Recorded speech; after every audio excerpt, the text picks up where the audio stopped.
Human beings are too often motivated by greed and by power.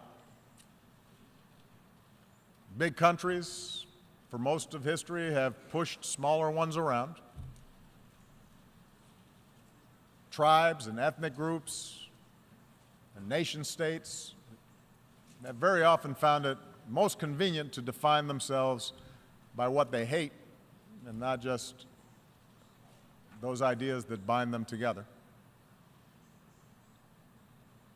Time and again, human beings have believed that they finally arrived at a period of enlightenment, only to repeat then cycles of conflict and suffering.